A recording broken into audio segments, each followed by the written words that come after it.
كيف يرتجى حفيد آكلة كبد الحمزة؟ كيف يرتجى أكلة أكباد الأزكياء؟ وكيف يرتجى من نبت لحمه من دماء الشهداء؟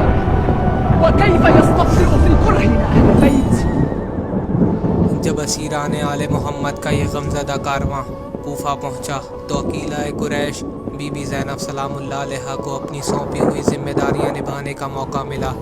آپ نے اہل کوفہ کے متلاطم سمندر کے سامنے اپنا تاریخی خطبہ دیا۔ اس خطبے میں عبید اللہ ابن زیاد کی خباثت اور فطری پستی کو لوگوں کے سامنے واضح کیا۔ بازار کا ماحول تھا، ہر طرف ہا ہو کی آوازیں تھیں، بے پناہ شور تھا، کان پڑی آواز سنائی نہ دیتی تھی۔ اس شور شرابے میں پیغام کیسے پہنچایا جا سکتا تھا؟ اس عالمہ غیر معلمہ بی بی نے چاہا کہ لوگوں سے گفتگو کرے۔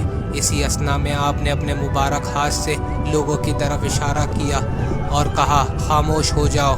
آپ کا اشارہ کرنا تھا کہ انسانوں کا یہ متلاطم سمندر اس طرح خاموش ہو گیا کہ ان کی سانسیں ان کے سینوں میں ہی رک کر رہ گئی۔ ایسا معلوم ہوتا تھا کہ ان کے سروں پر موت کے پرندے بیٹھ گئے ہوں۔ ہر طرف سناٹا چھا گیا۔ سکتہ اور سکوت نے ماحول پر ایسی بھاری ضرب لگائی کہ ہر طرف خاموشی چھا گئی۔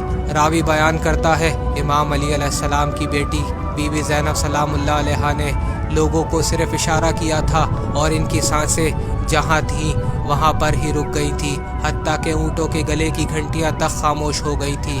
اس کے بعد ممبر سلونی کی دختر نے خطبہ شروع کیا، تمام تعریف اللہ کے لیے اور درود و سلام میرے نانا محمد اور ان کی پاک اور نیکوکار آل پر۔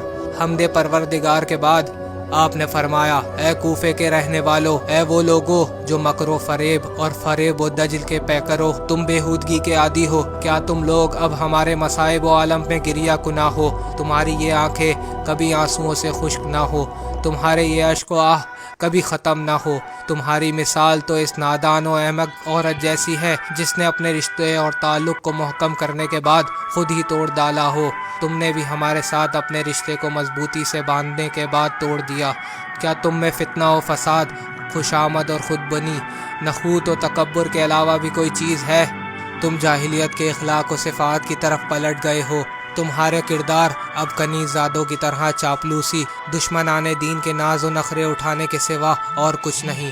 کیا تم اس گھاس کی طرح نہیں جو کوڑا کرکٹ کے ڈھیر پر اگتی ہو، یا تم اس کے سوا کچھ نہیں، گویا چاندی کی کان مٹی میں چھپی ہوئی ہو؟ آگاہ رہو اور اچھی طرح سے جان لو، تم نے اپنی ابدی بدبختی کو دعوت دی ہے۔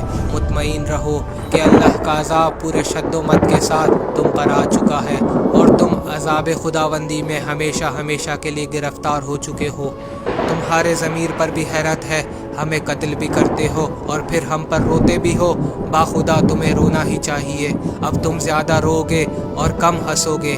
تم نے اپنے لیے ننگوار کو خرید لیا اور اپنے دامن میں آر کا پیوند لگایا ہے، ایک ایسا پیوند اور تھبا جسے اپنے دامن سے ڈھو ڈالنا تمہارے لیے ہرگز ممکن نہیں۔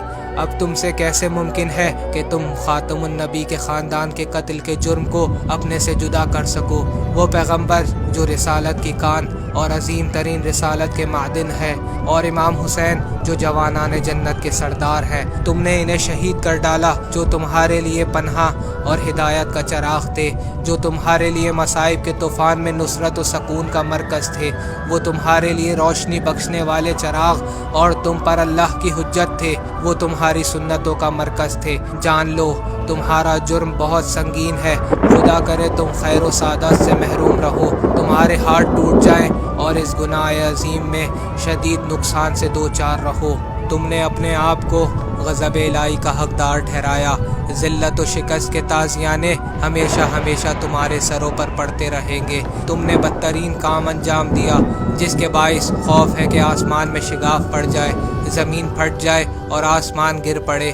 اے اہل کوفہ، وائے ہو تم پر! کیا تم جانتے ہو کہ تم نے رسول اللہ کے جگر کو زخمی کیا؟ تم نے کس طرح ان کی حتیٰ کو حرمت کی، کیسے تم نے ان کا خون بہایا، کس طرح تم نے ان کے پردے کی حرمت کو تار تار کر ڈالا۔ تم ایک بہت بڑے گناہ اور جرم کے حقدار ہوئے ہو، پریشان اور حیران کن ایسے گناہ جس نے زمین کو بھر دیا، جنہوں نے آسمان کو اپنی لپیٹ میں لے لیا اور اسے تیرا و تاریخ کر دیا۔ اگر اس غم میں آسمان سے خون برسنے لگے تو کیا تم تعجب کرو گے؟ آخرت میں یہ عذاب شدید تر اور ذلت آور ہوگا۔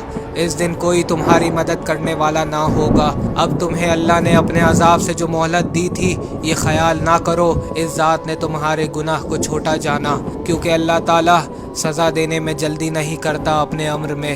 اس کو ہرگز پرواہ نہیں کہ مظلوم کے انتقام میں تاخیر ہو جائے، تاہم پروردگار ہمارے اور ان کے لیے قریب اور گھات میں ہے۔ پھر فرمایا کہ تم آخری امت تھے، تم نے میری آل کے ساتھ یہ سلوک کیا، ان کے جوانوں کو قتل کر دیا تھا اور ان کی خواتین اور بچوں کو اپنا قیدی بنایا تھا۔